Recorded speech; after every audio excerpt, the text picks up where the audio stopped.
I got pregnant by my lover, and I thought I could make it look like my husband's child, if only I knew how it would turn out. I wasn't proud of what I'd done, of what I was doing, but by the time I realized the web I was weaving, I was already trapped in it. My name is Olivia, and for the past 7 years, I've been married to Daniel. Daniel, the steady, kind-hearted man who worked tirelessly to give us the life we'd always dreamed of. But that dream had started to feel like a prison to me, though I couldn't say why. It wasn't Daniel's fault. He loved me fiercely, more than I deserved, and he never missed an opportunity to remind me of that. But somewhere along the way, our life became predictable, too predictable. Our conversations were always about the mortgage, groceries, or some new show we'd end up half-watching before he fell asleep on the couch. The spark, the thrill, the passion we'd once had was gone, and I felt like a shadow of myself. That's when Liam came into my life. Liam was the opposite of Daniel in every way, impulsive, charming, and maddeningly unpredictable. I met him at a gallery opening downtown, where he was discussing art with an intensity that made me feel alive for the first time in years. What started as casual drinks quickly spiraled into something I never expected. It was reckless and selfish, but with Liam, I felt wanted in a way I hadn't in years. It wasn't supposed to be more than a fleeting escape. I told myself that 1,000 times. But then I missed my period. The positive test was like a bomb going off in my life, shattering the careful balance I'd convinced myself I could maintain. I convinced myself that Daniel didn't have to know. He'd been talking about trying for a baby, and I thought maybe this could be a twisted blessing. Maybe it would be the thing to pull us closer, to reignite the connection we'd lost. I'd never told him about Liam, and I never planned to. I'd bury it all deep and move forward. What I didn't know was that Daniel had been keeping a secret of his own. A secret that would unravel everything I thought I'd hidden so carefully. The day I told Daniel I was pregnant, his face lit up in a way I hadn't seen in years. He pulled me into a tight embrace, his excitement palpable as he whispered, "We're finally going to be a family." I almost cried, and not from joy. His happiness was a knife in my chest, twisting with every word of love and gratitude he poured out. I threw myself into the role of the glowing expectant mother, determined to play the part so convincingly that no one would suspect the truth. I obsessed over nursery themes, baby names, and prenatal vitamins. Daniel, ever the planner, dove headfirst into researching the best cribs and car seats. He even started saving for a college fund before we'd even had the first ultrasound. But Liam wasn't so easily brushed aside. He hadn't known about Daniel when we started, and when I told him I was pregnant, his initial shock turned into something more dangerous. Hope. "It's mine, isn't it?" he asked one evening as we sat in his car, parked far from prying eyes. His voice was steady, but his hands gripped the steering wheel tightly, knuckles white. "No," I lied, staring out the window. "It's Daniel's. This have to stop, Liam." He laughed bitterly, shaking his head. "You think you can just turn this off like a light switch? Pretend it never happened?" His words stung because he was right. I wanted to bury what we had like a dark secret, but Liam wasn't the type to let things go quietly. "It's over," I said firmly, finally turning to look at him. "I made a mistake, and now I'm trying to fix it. You have to let me go." "Let you go?"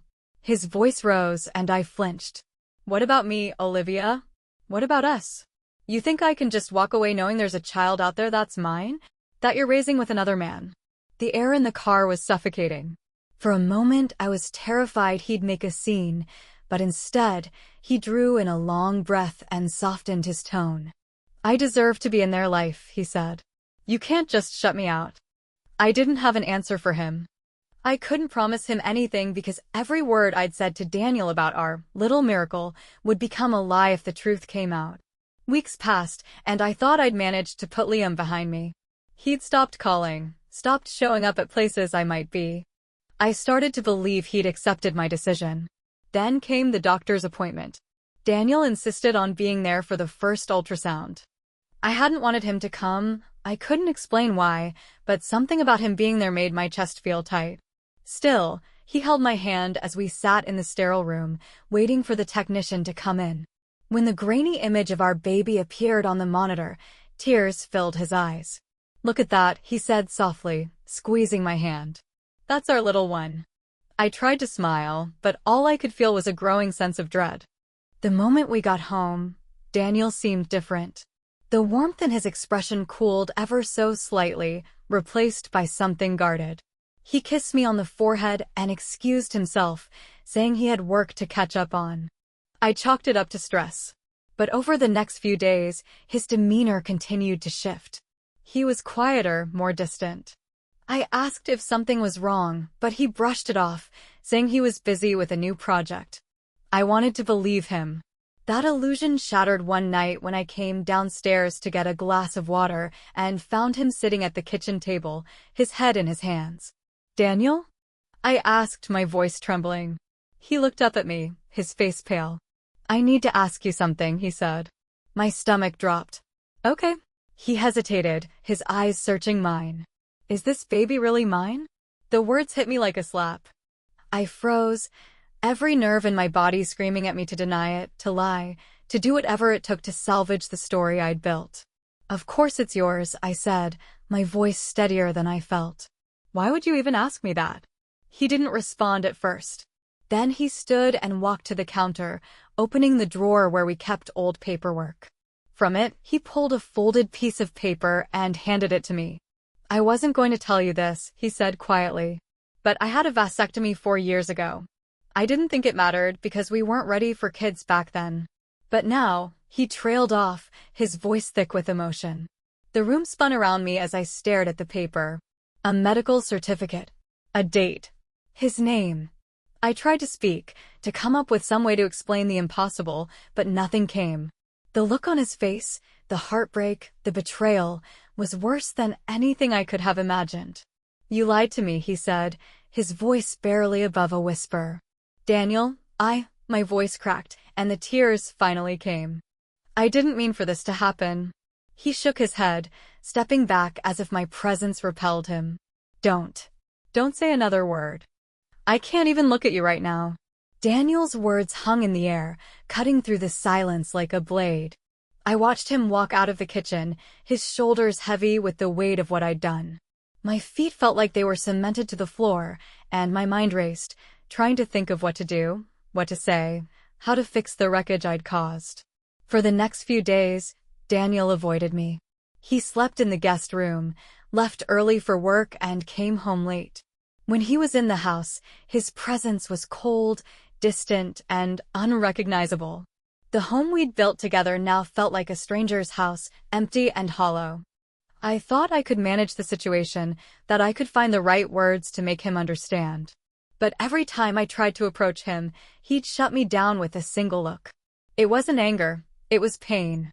And that hurt more than any rage ever could. Then, one evening, he came home with a packed suitcase. My heart sank as he stood in the doorway, avoiding my gaze.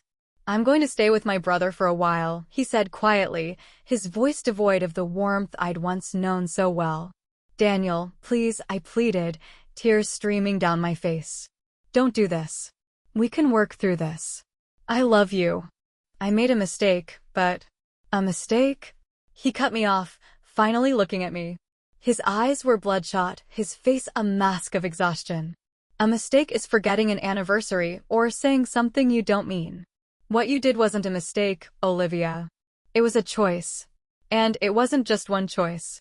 It was every lie you told, every moment you let me believe that baby was mine, every second you let me plan a future that didn't even exist." His words crushed me, but I couldn't deny the truth in them. "I didn't want to hurt you," I whispered. "Well, congratulations," he said bitterly. "You've done a great job of that anyway." He left without another word, the door closing behind him with a finality that echoed through the empty house. The days after he left were a blur of tears and regret. Liam, of course, took the opportunity to reappear. He called, texted, even showed up at the house once, but I couldn't bring myself to answer. I didn't have the energy to deal with him. One day, I found myself sitting in the nursery we'd started to set up. The crib Daniel had carefully assembled was still there, along with the yellow walls we'd painted together. I sat on the floor, clutching a tiny pair of baby booties, and let the sobs I'd been holding in escape. That's where Daniel found me when he came back, unexpected, unannounced. His expression was unreadable as he stood in the doorway, watching me fall apart. "Why are you here?" I asked, my voice hoarse. "I came to get some papers," he said, but he didn't move. He just stood there, his eyes scanning the room before landing on me. "You hate me," I said, my voice breaking. "I don't hate you," he replied after a long pause. "I hate what you did. I hate how you lied to me. But no, Olivia, I don't hate you. That's what makes this so much harder." I stood up slowly, feeling like I was carrying the weight of the world. "What now?" I asked, bracing myself for whatever came next. He sighed, running a hand through his hair. "I don't know. I can't promise anything, Olivia. I don't even know if I can forgive you. But there's a baby involved now. And no matter what, I want to make sure that your child, is okay. I don't know what that means for us, but we need to figure it out." Hope flickered in my chest, but it was fragile, tentative. "I want to make it right," I said, my voice trembling. "You can't make this right," he said, his tone gentle but firm. "But you can be honest from now on. About everything. To me, to Liam, to yourself." The weight of his words settled over me. Honesty. It was the one thing I'd avoided, and now it was the only thing that might save me. The path forward wasn't easy. I told Liam the truth, that I couldn't have him in my life. That if he wanted to be part of the baby's life, we would need boundaries. I owed him that much. As for Daniel, he stayed with his brother for weeks, but eventually, we started talking again. At first, it was just about the baby, but over time, we began to discuss us, what had gone wrong, and if there was any chance of rebuilding what we'd lost. It wasn't a happy ending, not yet. But it was a beginning. And as I sat in the nursery one evening, feeling the baby's kicks and thinking about everything I'd almost destroyed, I realized that beginnings were all I could ask for. And maybe, just maybe, that was enough. The weeks after Daniel left were the loneliest of my life. I thought I'd hit rock bottom, but it wasn't until I received an unmarked envelope in the mail that I realized how much lower I could go. Inside was a single photo, a grainy, candid shot of Liam and me in his car, his hand on my cheek, my lips dangerously close to his. There was no note, no explanation. Just the photo. I sat on the kitchen floor clutching it, my mind racing. Who sent this? How did they get it? My first thought was Liam. Maybe he'd taken it himself, a final act of vengeance for shutting him out. But as I stared at the picture, doubt crept in. Liam had no reason to blow things up now. He'd reluctantly agreed to limited contact, only for the sake of the child. Someone else knew. The paranoia consumed me. Every knock at the door felt like a threat, every ring of the phone a trap. When I finally mustered the courage to call Daniel, he didn't answer. I considered throwing the picture away, pretending it never existed, but some instinct told me to keep it. 3 days later, another envelope arrived. This one held a typed note. "Secrets don't stay buried. Yours won't either." I drove to Liam's apartment that night, the envelopes clutched in my hand. When he opened the door, the look of surprise on his face quickly turned to exasperation. "Olivia, what are you doing here? I thought we agreed. Did you do this?" I interrupted, shoving the photo and note at him. He took one look and shook his head. "No. What is this? You're telling me you had nothing to do with this?" He sighed, leaning against the door frame. "Why would I? I'm not trying to ruin your life, Olivia. I'm trying to move on." His sincerity caught me off guard, but it didn't ease my panic. "Then who did?" I asked, my voice cracking. He studied the photo again, frowning. "This was taken outside that bar downtown, wasn't it? The one you didn't want to go to because someone might see us?" I nodded, my throat tightening. "You were right to worry," he said grimly. "It looks like someone did." The next few weeks were a nightmare. The envelopes kept coming, each one more damning than the last. Photos, snippets of text messages, even a voicemail Liam had left me months ago. Whoever it was, they had been watching us for a long time. I became a prisoner in my own home, terrified of who might be behind it. Was it someone I knew? A stranger? And what was their endgame? Then, one night, the phone rang. Hello? I answered, my voice shaking. You thought you could lie your way out of this? The voice was low and distorted, like they'd used a voice modulator. Secrets have consequences, Olivia. It's time to face yours. Who are you? What do you want? I demanded. The line went dead. I called Daniel the next morning, desperate. To my surprise, he agreed to meet me. We sat at a cafe, the tension between us palpable. I need to show you something, I said, sliding the latest envelope across the table. He opened it, his expression hardening as he looked at the contents. What is this? Someone's been sending these to me, I said, my voice trembling. I don't know who, but they know everything. About Liam, the baby, everything. Daniel's jaw tightened. Have you gone to the police? No, I admitted. I can't. What if they make it public? What if it ruins everything for you? He interrupted, his voice cold. For the baby, I said softly. His eyes softened for the first time in weeks. He leaned back in his chair, exhaling deeply. Do you think it's Liam? I don't know, I said truthfully. Daniel was silent for a long time. Finally, he said, give me everything you've received. I'll figure out who's doing this. You'd help me? I asked, stunned. I'm not doing it for you, he said. I'm doing it for the child.